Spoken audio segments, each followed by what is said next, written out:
Hello, and welcome to another meeting of the Lotus Council. So what we have for you today, a Halana and Alena Partners deck tech.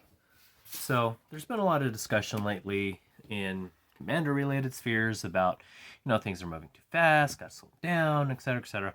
So I tried to build a mid-tier deck. I don't think this is going to end up being mid-tier because if you've ever played this card and used any of the synergies, it's very strong. So first thing we'll go over is some of the creatures. So we got to include a Lotus Cobra because you got to make mana. If you're doing anything hasty, you need Questing Beast. Plus, it's got like a paragraph of things that it does for just 4 mana for a 4/4. Great card. Then we've got a Pelt Collector. So it has trample as long as it has one or more +1/+1 counters. Since we're going to be putting counters on things, that's helpful. We got ourselves Reckless Stormseeker, which synergizes oh so nicely with Halana and Alena partners. Eva Bruck Caretaker, which also synergizes. So putting 2 +1/+1 counters on target creature. We're definitely going to be putting it on Halana and Alena. Then Cemetery Prowler. So it is a 3/4 for 3, which is great already, but it has Vigilance. And you can exile a card in a graveyard when it either enters the battlefield or attacks to reduce the cost of casting spells by 1 for each card type they share with the cards exiled. Really good. Old Gnawbone. Ramp. Basically ramp. Cloythus, a little bit of ramp, a little bit of damage. Goblin Arachnomancer. This is a really great card. So red or green, spells cost 1 less to cast. Not bad for a 2/2 for Gruul. Then Nylea Keen-Eyed, 5/6 for 4, indestructible, and do have to meet the devotion to make this creature, but creature spells cost 1 less to cast. And the other thing is the ability for 2 and a green. You can basically reveal the top card if it's a creature card, put it in hand. Otherwise, you may put it into your graveyard. Pride Malkin, everything with +1/+1 counters is going to have trample. Scavenging Ooze, again, clearing out graveyards, getting life, really important. Uvenwald Oddity, which is a great mana sink, but a 4/4 with trample and haste for 4 is great on its own. The transform basically gives all creatures trample and it makes this thing huge. Vexing Sure. This is an absolutely fantastic card. This creature can't be countered, and you can pay a red or a green, and target spell can't be countered. Really useful in what I'm trying to do here, because I just want to get my stuff out and do messed up things. So then we got Quakebringer. Your opponents can't gain life. Beginning of your upkeep, it deals 2 damage to each opponent. It only triggers if it's on the battlefield or another giant is on the battlefield and this is in the graveyard, and you can foretell it for 4, and it is a 5/4. Of course, since we're doing counters, we need Vorinclex, Monstrous Raider, so it's 6/6 for 6 with trample and haste, and it doubles your counters, and it cuts in half the number of counters that your opponents can place. So really, really great with some of what we're going to be doing, not just counters. Volatile Arsonist is another favorite of mine. It is 5 for a 4/4 with menace and haste. And whenever it attacks, it deals 1 damage to a whole bunch of things. So 1 target creature, 1 target player, and 1 target planeswalker. And it's 1 damage, and when it flips, it's 2. So it gets really gross. Howlpack Piper cannot be countered. And so, it is a 2/2 for 4, but the not countering and then being able to place a creature from your hand onto the battlefield is super strong. And so doing this with Werewolves makes this untap, and you can do it again. Then Werewolf Pack Leader, 2 for a 3/3. Fantastic already. But whenever this attacks, if you're attacking with creatures with total power 6 or greater, draw a card. And you can pump this. Froghemoth, another great one. It's 5 for a 4/4, but it's got trample and haste, and it gets bigger. So whenever it deals combat damage to a player, exile up to that many cards from their graveyard, put a +1/+1 counter on Froghemoth for each creature card exiled this way, And you gain 1 life for each non-creature card exiled this way. So basically keeping the graveyards clean. Then we got some planeswalkers for utility. So Arlen. So really does well. So you can basically give yourself flash.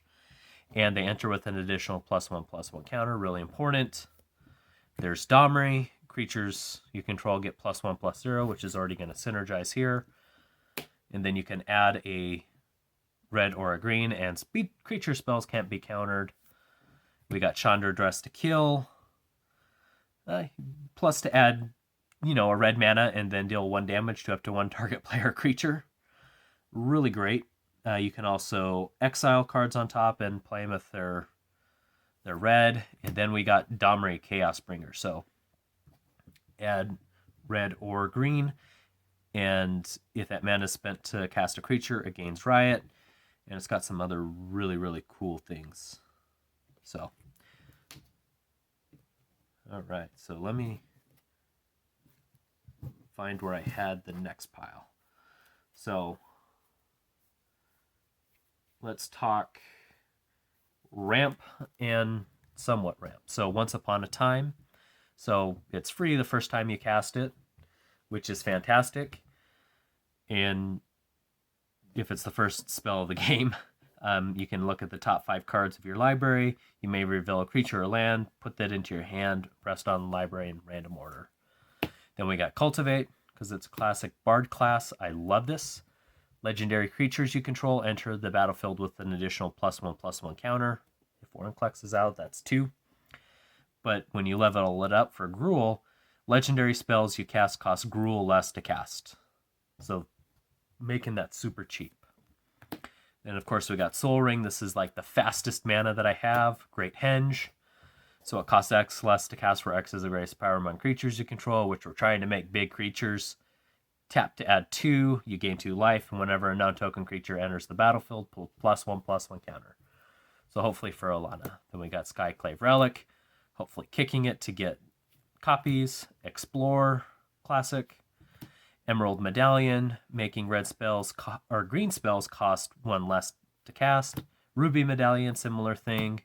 We've got Overabundance. Whenever a player taps a land for mana, that player adds 1 additional mana to their mana pool of the same type, and it deals 1 damage to them. Gaia's Touch. You may play an additional land during each of your turns, but it must be a basic forest. So I'm debating whether to remove this or keep it. The thing I like about it is you can basically bank mana. So it costs 2, but you can sacrifice it later on to get 2 mana back. That can be handy at times. Then we've got Exploration. You may play an additional land on each of your turns, which is way better than Gaia's Touch. We've got Helm of Awakening. All spells cost 1 generic mana less to cast. And Arcane Signet. So pretty decent ramp package. Going to do some fun things. But let's talk about what we're trying to do with the counters. So if we're doing counters, we need the Uzalith. So whenever a creature you control leaves the battlefield, if it had counters on it, put those counters on Uzalith, and then you can move those counters around, which is incredibly useful. So you can bank them up and make Halana and Alena bigger, which is going to make everything else bigger. Really great stuff. Rhythm of the Wilds. Creature spells you control can't be countered. I don't like counter magic. I just like to play. Let me play, please. And non-token creatures have Riot, so they either have haste or +1/+1 counter. We're going to give them a +1/+1 counter because Halana and Alena will give haste. We got Hydra's Growth. This is just a very gross one. So you put a +1/+1 counter on an enchanted creature, and then you double it in your upkeep. This gets out of control really quick. Snakeskin Veil. Absolutely fantastic card in green. It needs to be played more. If you're playing green, you need to run this card. So 1 green to put a +1/+1 counter on target creature you control and give it hexproof, the protection. Branching Evolution, basically doubling season for counters. Then we got Embercleave, which, it's going to give something double strike, which is great. Loxodon Warhammer, giving +3/+0 trample and lifelink. Commander's Plate to protect, so equipped creature gets +3/+3. and has protection from each color that's not in your commander's color identity. So white, blue, and black. This will be protected from, but not red and green. Not as many removal spells that would be effective in those colors. Just saying. And 3 to equip the commander. So really great card. There's a reason why this one has been creeping up in price. So pick it up now if you don't already have it, because probably by end of the year it'll be a lot more. So Swiftfoot Boots gives hexproof and haste, very useful.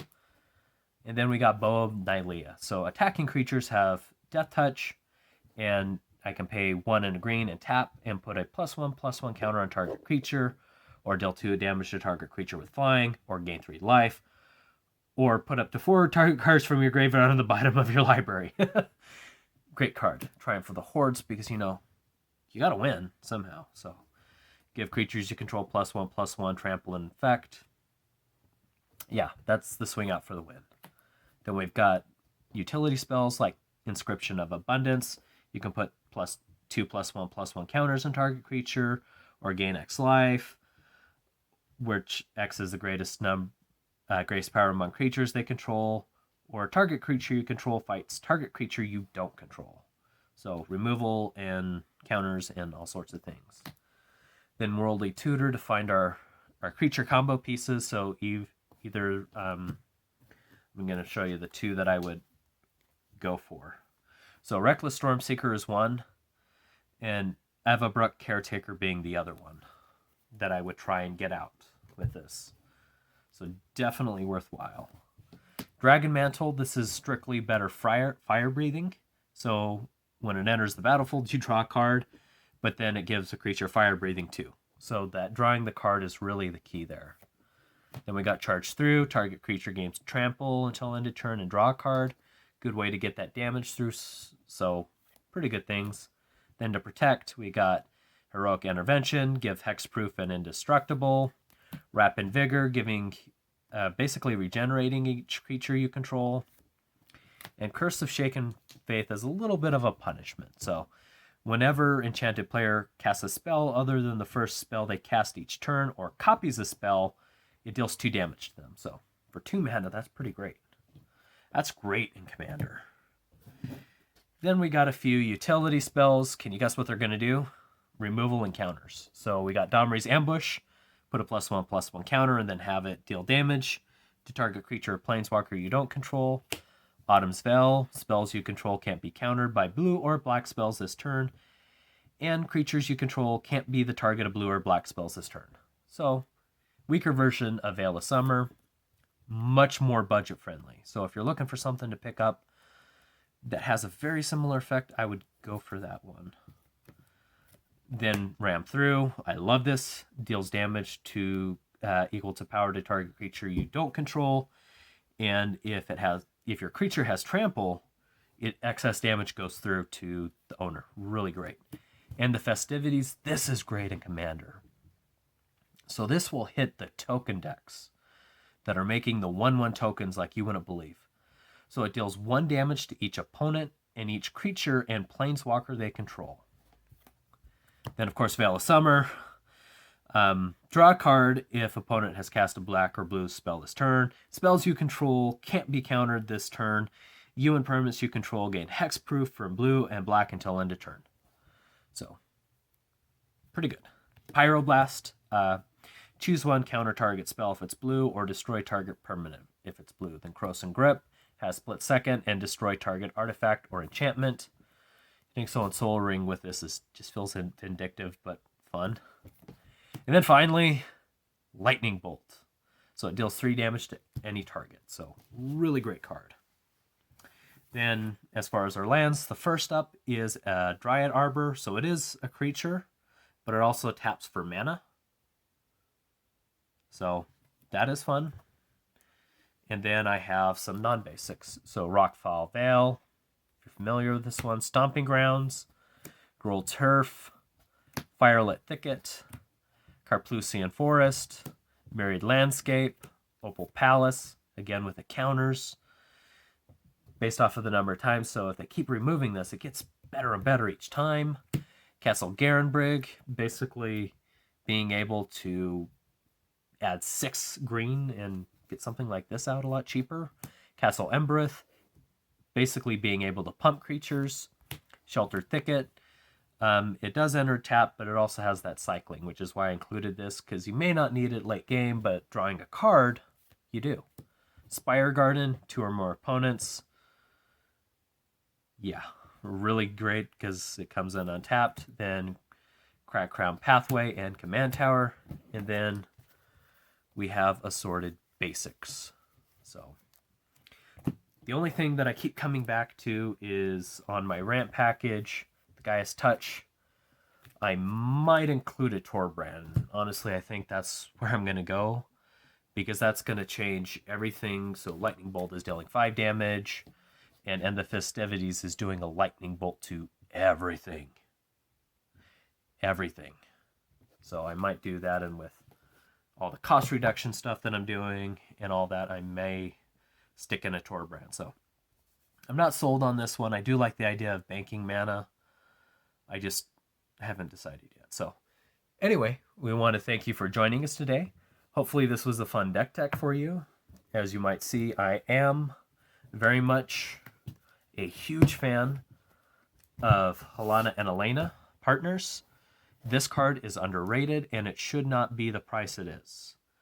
I think once this set rotates out, it's going to go up in price, and we might end up seeing something quite a bit different. So just keep that in mind as you're looking at this card. I would pick it up now because it's 50 cents. 50 cents for the regular printing. The showcase version is maybe 75 cents, and the pre-release is under $2. And the new double feature frame is about $1.50. So just check it out. If you're a fan of these decks, especially Halana and Alena like me, you could very well see additional Halana and Alena decks from me. I may be trying to build a CEDH decks, with this. So keep on the lookout for that. It's something that I don't know if it's going to work, but I have a couple of ideas to try, because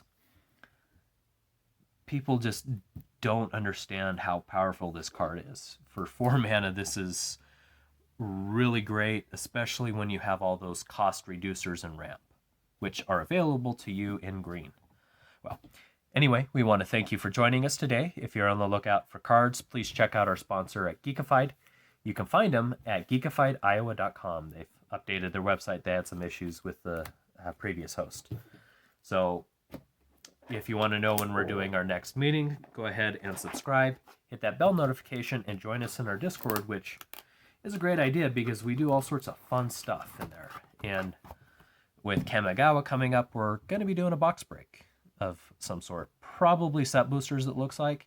So go ahead and join in the fun. We also play games there, so lots of good stuff.